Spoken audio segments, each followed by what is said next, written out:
Madame, monsieur, bonsoir, c'est l'heure de votre rendez-vous quotidien avec l'actualité sur ATV. Au sommaire ce soir.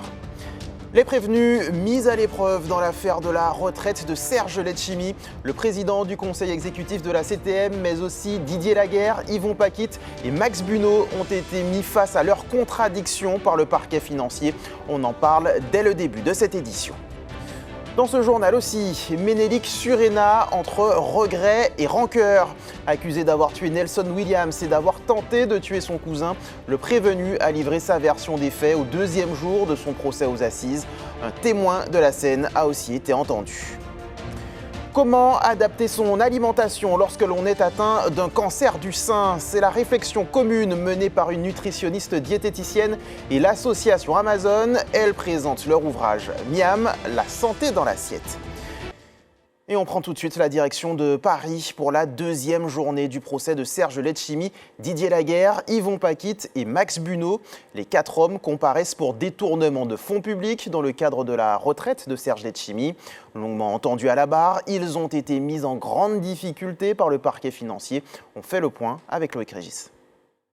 L'étau est-il en train de se resserrer autour de Serge Letchimy et Didier Laguerre? En ce deuxième jour d'audience devant le tribunal correctionnel de Paris, les deux hommes ont longuement été entendus cet après-midi. Bien plus tempéré lors de la première journée, lundi en début de semaine, le président du tribunal adopte une autre attitude. Cet après-midi, les questions de fond étant posées sur les conditions d'attribution de la retraite de Serge Letchimy en avril 2016. En tout, 4 hommes comparaissent pour détournement de fonds publics, les hommes forts du PPM et un cadre administratif. Le directeur général des services de l'époque, Max Bunot, apparaît pour le moment dans ce dossier comme un facteur déterminant sur la légalité des décisions prises concernant les conditions de départ à la retraite de Serge Letchimy en 2016. Il a été entendu ce soir aux alentours de 21h. Comme Serge Letchimy et Didier Laguerre un peu plus tôt, il affirme que les conditions d'attribution d'une indemnité de congé payé de 2 mois avant la mise en retraite était une pratique à la ville de Fort-de-France depuis une délibération votée en avril 1987 sous la mandature d'Aimé Césaire. Une pratique qui semble pour le moment hors du cadre légal selon le parquet et aurait permis à Serge Letchimy de toucher 23 000 € de salaire en 3 mois et une pension de prime de départ à la retraite de 67 000 €. L'audience du jour est également marquée par des passes d'armes entre Didier Laguerre et le procureur national financier. Ce dernier affirme que Serge Letchimy n'aurait pas dû réintégrer les services de la ville afin de percevoir sa retraite à ce moment-là, étant encore député. La Cour régionale des comptes aurait d'ailleurs alerté sur cette situation. Les débats se poursuivront demain avec les plaidoiries et les réquisitions. Ce soir, l'audience s'est terminée aux alentours de minuit à Paris. Justice toujours et la suite du procès aux assises de Menelik Surena. L'homme est accusé du meurtre de Nelson Williams en juillet 2019 au Marin. Le prévenu a donné sa version des faits aujourd'hui à la barre. Il assure regretter son geste. Le compte-rendu d'audience de Ryan Aneas. C'est une deuxième journée aux assises, pleine de nouvelles déclarations. Après l'audition ce matin du médecin légiste en charge de l'autopsie, vient le tour d'un témoin ayant assisté au drame au sein de la cité Garifuna au Marin. Il raconte en détail ce qu'il a vu en 2019. Le jeune homme explique qu'il était au courant du différend entre Menelik Surena et la famille Williams. Il décrit l'arrivée de Nelson ainsi que de son cousin Steven, puis celle de l'accusé. Il raconte avoir vu que la situation tournait mal jusqu'au moment où il entend une détonation.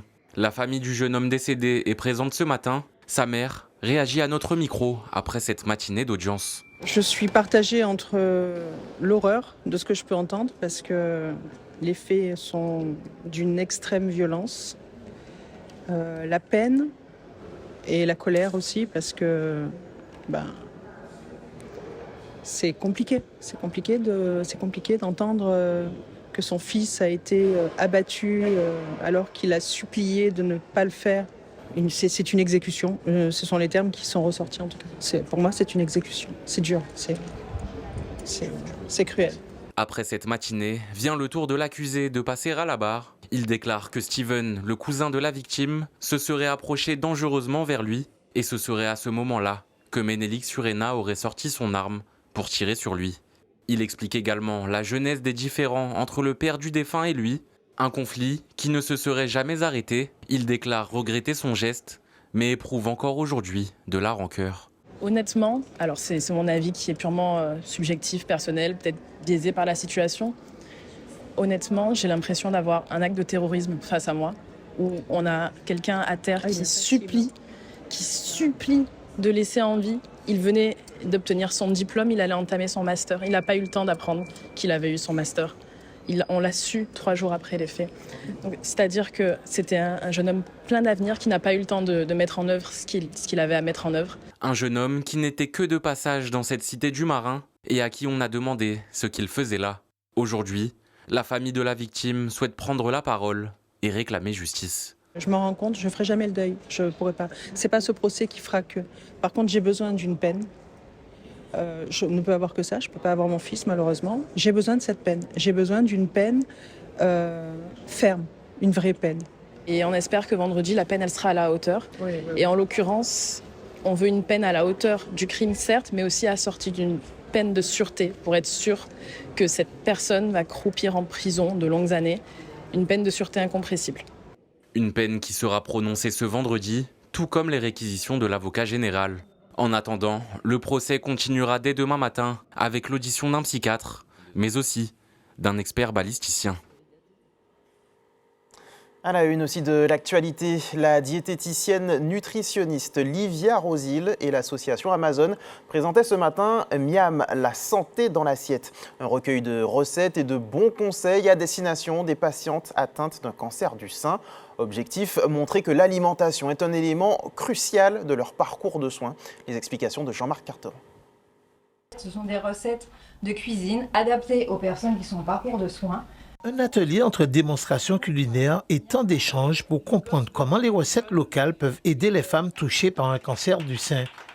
Autour des fourneaux, chacun cuisine, teste et interroge.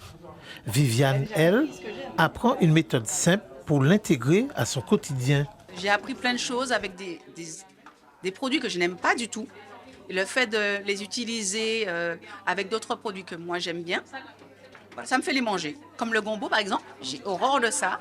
Mais le fait de le mettre avec des lardons de volaille, des choses, voilà, j'aime bien. Les recettes sont vraiment faciles. Franchement, il n'y a rien de difficile, il n'y a rien de compliqué. C'est nos produits de chez nous. Donc, écraser des tinins pour faire des gaufres, par exemple, ça n'a rien de compliqué. C'est réalisable. Si on sait passer quelques minutes dans sa cuisine, on peut tout faire. Diététicienne, nutritionniste, Livia Rosil suit au quotidien des patients en traitement. Elle a voulu transformer les recommandations nutritionnelles en recettes réalistes ancrées dans la culture martiniquaise. En cuisinant, je me suis dit, bon, on a tendance à laisser de côté les légumes pays, à ne les laisser pourrir. Je me suis dit, ben non, il faut les remettre au bout du jour. Donc, par exemple, le classique tiné morue, pourquoi pas le revisiter en gaufre? Pourquoi on n'a pas le faire des croquettes de tiné avec la morue dedans? Le fouille à pain, quand il commence à bien mûrir, il est doux, on en fait un gâteau. Enfin, il y a plein de choses, il y a trop de choses à faire avec nos légumes pays pour les laisser de côté. L'association Amazon Martinique accompagne depuis des années les femmes touchées par un cancer du sein. Elle défend une approche globale du bien-être où l'alimentation fait partie intégrante du parcours de reconstruction. Alors dans le parcours de soins, ce livre peut être considéré en fait comme un outil d'information et puis une aide aussi à domicile pour pouvoir un peu reprendre ce qu'elles ont vu, ce qu'elles ont pratiqué au Nid Gabriel comme recette et pouvoir avoir à disposition le livre pour refaire les recettes à la maison. Ce livre veut montrer qu'une assiette peut devenir un soutien, un repère et parfois même une force. Et justement, puisque l'on parle de santé, ce mercredi 19 novembre marque la Journée internationale de l'homme. Et à Fort-de-France, l'accent est mis sur le mieux-être au masculin. Ce matin, associations et professionnels proposaient diverses animations dans les jardins du parc Aimé-Césaire. Groupes de parole, activités culturelles ou encore stands d'information. Une journée pour parler autrement de santé, de prévention et de solidarité, mais surtout pour encourager les hommes à prendre soin d'eux. Les précisions face à la caméra de Jean-Marc Carton. Cette journée internationale des hommes, elle nous vient de Trinidad qui a lancé cette initiative-là pour pouvoir parler de la santé mentale des hommes. Et nous, en Martinique, c'est la 4e édition à Fort-de-France. Le but, c'est de pouvoir saisir l'opportunité de parler avec des hommes sur des sujets qu'on n'a pas l'habitude de traiter. Donc, concernant notre santé, qu'elle soit mentale, qu'elle soit physique, concernant notre rapport avec les femmes, concernant notre position en fait en tant qu'homme dans cette société martiniquaise et comment on se positionne, comment on souhaite en tout cas se positionner à l'avenir, dans quelle place en fait qu'on souhaite avoir dans cette société martiniquaise. Donc en fait on veut juste saisir l'opportunité de parler aux hommes et qu'entre hommes en fait on peut se parler de sujets qu'on n'a pas l'habitude de traiter quand on est par exemple dans des fêtes ou à la station ou dans d'autres lieux en tout cas, dans un but de construire une Martinique où l'homme aura sa place et sera dans une relation apaisée avec les enfants ou avec les femmes. Au niveau de la maison des ados, nous accueillons tout jeunes de 11 à 25 ans dans les différentes problématiques qu'ils rencontrent. Il y a beaucoup de choses ciblées autour de la femme, mais l'homme est souvent oublié, souvent mis de côté. Et il a été quand même judicieux et important pour nous de valoriser l'homme.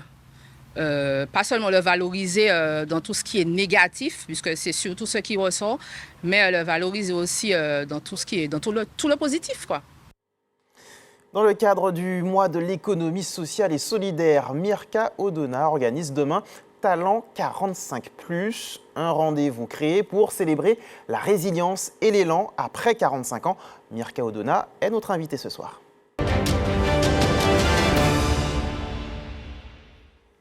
Bonsoir Mirka Odona. Bonsoir Yoann. Merci d'avoir accepté notre invitation. Merci. Je le disais, rendez-vous demain, Talent 45+, un événement gratuit qui se tiendra au Lamentin de 18h à 20h. Expliquez-nous concrètement quel en est l'objectif. Alors, déjà, Talent 45+, c'est un programme qui est porté par une association qui s'appelle Puissance Grise. Ce programme a été créé, vient de ma propre histoire, puisque je suis passée par une espèce de zone de transit, parce qu'à partir de l'âge de 45 ans, quand on perd son travail, par exemple, ou un divorce, les accidents de la vie peuvent créer des fractures dans la société, dans sa propre image de soi. Et la société elle-même n'est pas préparée à cette tranche de la population qui est entre 45 et 65 ans. On ne trouve pas sa place, c'est ça? Absolument, et on n'a pas vraiment de place à leur donner en réalité. Alors, à part certains postes de cadres, les employés ou les emplois moyens, s'ils se font licencier, et principalement les femmes à 45 ans par exemple, elle a énormément de mal à retrouver un emploi à hauteur de ses compétences, de ses qualifications, avec un salaire qui va bien. On va leur proposer du travail, mais au SMIC.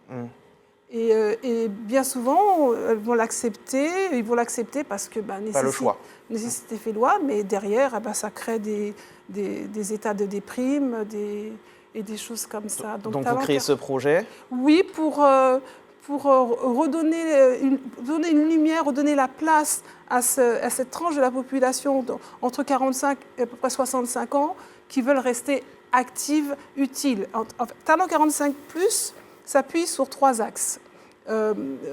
Reconnexion à soi, rester actif et utile, et créer du lien et du plaisir. Vous l'avez dit, vous voulez redonner confiance finalement à cette tranche de la population, mais vous avez également dit que la société ne donne pas de place.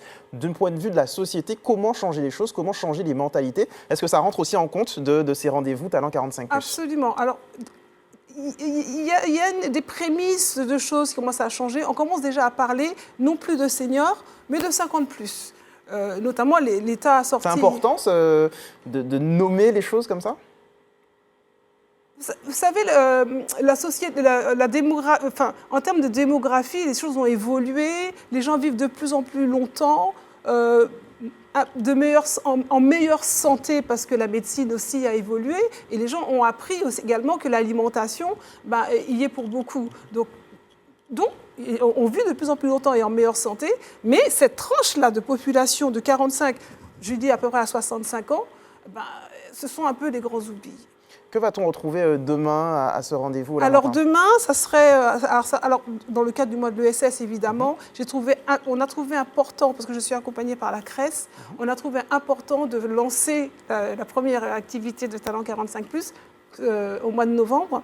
Il y aura Manuela Lefel, qui est conférencière, qui est business coach et autrice du livre Gravir sa montagne, entreprendre un chemin de réalisation de soi. Ce livre m'a tellement bousculée, Alors c'est un livre qui était plutôt adressé business, Et je lui ai demandé de la faveur de sa méthode en 7 étapes, de l'adapter au 45+, en tenant compte des axes, des 3 axes.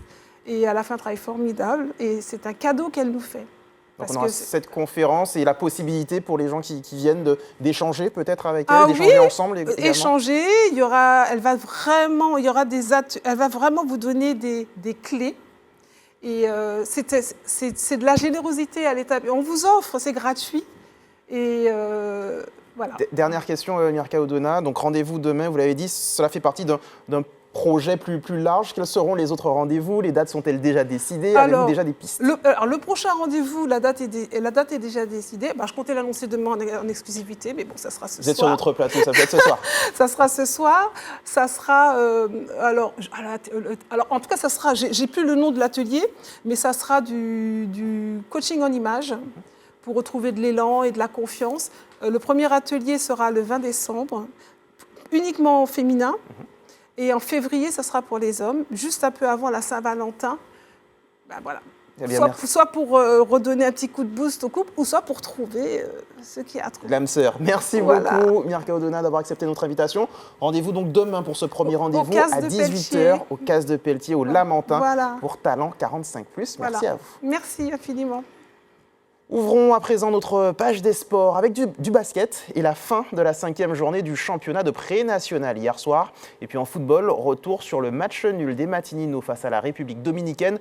L'occasion d'évoquer également les qualifiés de la zone CONCACAF pour la Coupe du Monde 2026. Karel Chassol. En football, dans la zone CONCACAF, 2 nouveaux qualifiés pour la Coupe du Monde 2026 sont connus. 51 ans après, Haïti sera à nouveau de la partie. Hier soir, les Haïtiens ont battu le Nicaragua sur le score de 2-0. Des réalisations de Luisius et Providence qui font le bonheur de tout un peuple, mais également de la communauté ici en Martinique. Autre pays de la zone à s'être qualifié, le Curaçao. Un match nul 0-0 face à la Jamaïque qui fait la joie de Curaçao, qui sera également de la partie du 11 juin au 19 juillet prochain aux États-Unis, au Canada et au Mexique. En football toujours, dans le cadre de la CONCACAF Friendly Series, les Matinino ont fait match nul, 0 but partout face à la République dominicaine. Un résultat encourageant aux yeux du sélectionneur Fabien Mercadal. En basket féminin, en clôture de la 5e journée du championnat de pré-national, le 24 a battu le Golden Lion sur le score de 63-42. Pour rappel, le week-end dernier, l'Aigle Noir, l'Éclair, le Madine Grey et la Gauloise se sont imposés. Au classement, 5 matchs et autant de victoires, l'ASC Aigle Noir est solide leader devant le Golden Star, l'Éclair et le 24 à 1 point.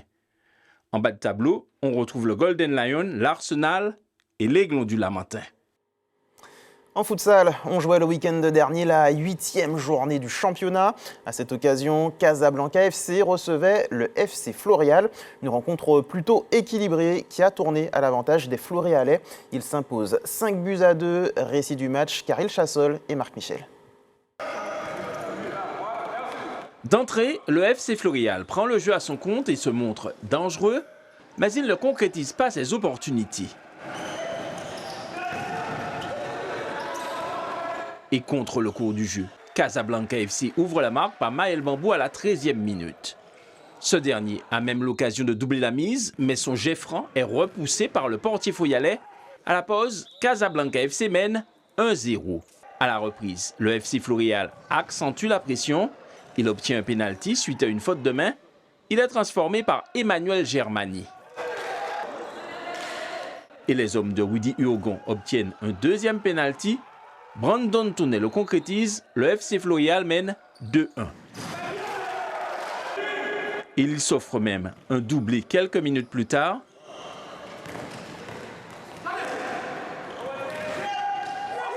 Avant que Guitarin ne permette au FC Floréal de mener 4-1. Et si suite à une erreur défensive, Jordan Jean-Baptiste Simone réduit le score, Mel Gimélien inscrit un nouveau but à la dernière minute. Le FC Floréal s'impose 5-2. Ce soir, nous avons un petit peu de réalisme face à une équipe en place du Floréal. On a fait 2 week-ends sans match, donc on a baissé un petit peu d'intensité, mais on remet le bleu de chauffe dès demain lundi à l'entraînement pour les prochaines échéances. On a encore de grosses échéances à venir, donc on ne lâche pas. Il y a eu un grand gardien, Greg Marie, qui a retiré au moins une dizaine de buts. Félicitations à lui. Après, on arrive à en mettre 5 quand même, on arrive à faire la différence.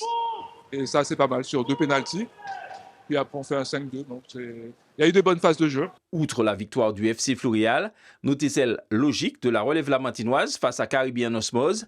Le club péléen a atomisé le FC Saléen. Partage des points entre GIF et l'Éveil de Carabin. Enfin, 2 rencontres ont été reportées à une date ultérieure. Au classement, la relève lamantinoise conforte sa place de leader avec 9 points d'avance sur FAM, le FC Floréal et le club péléen. En bas de tableau, on retrouve le Golden Lion, GIF et la Lanterne Rouge, le FC Saléen. Un classement quelque peu tronqué, certaines formations ayant 2 matchs en retard. Vous le savez, la saison des chantés Noël est lancée et le week-end dernier, le groupe Yondio a fait le show au quartier Ravintouza à Shellcher, un moment de partage intergénérationnel. Les images sont signées Cathy Petit.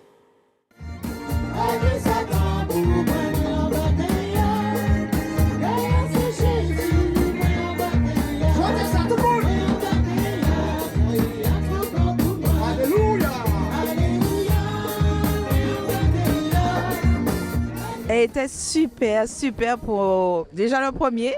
Donc j'espère que ça va continuer dans ce même sens, qu'ils vont pouvoir donner. Ce groupe-là, vraiment, c'est formidable.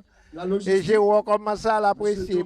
Petit comité et une bonne ambiance à refaire avec la même équipe. J'ai trouvé que le groupe, il est formidable. Il est formidable. Tous les instrumentistes, tous les musiciens, ils sont formidables.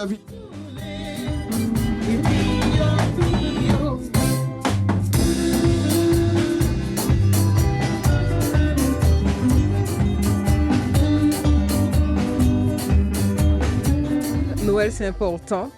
C'est la famille, l'entraide, l'amour, la paix, la joie.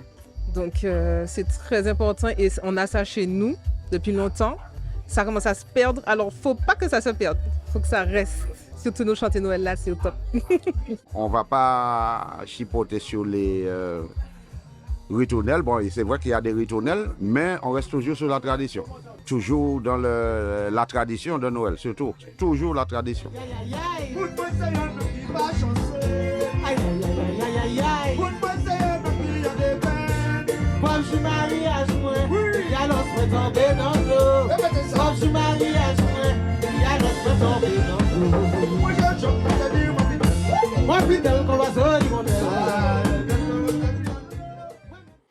Comme chaque soir, on regarde ensemble le calendrier de l'EFS. Demain, vous pourrez donner votre sang sur le parking du centre commercial Océanis au Robert de 8h30 à 17h30. Autre possibilité, la Maison du Don, immeuble Le Fils, quartier d'Illon à Fort-de-France, de 10h30 à 17h. Avant de se quitter, je vous rappelle la principale information de ce journal. Serge Letchimy, Didier Laguerre, Yvon Paquette, Max Bunot, mis à l'épreuve par le tribunal correctionnel de Paris. Les 4 Martiniquais ont été longuement entendus au 2e jour de leur procès pour détournement de fonds publics. Le parquet financier s'est montré particulièrement incisif, mettant les prévenus face à leurs contradictions. Ça y est, c'est la fin de cette édition. Merci de l'avoir suivi en notre compagnie. L'actualité continue sur nos réseaux sociaux et notre chaîne YouTube. Quant à moi, je vous donne rendez-vous demain, même heure. Passez une excellente soirée sur ATV.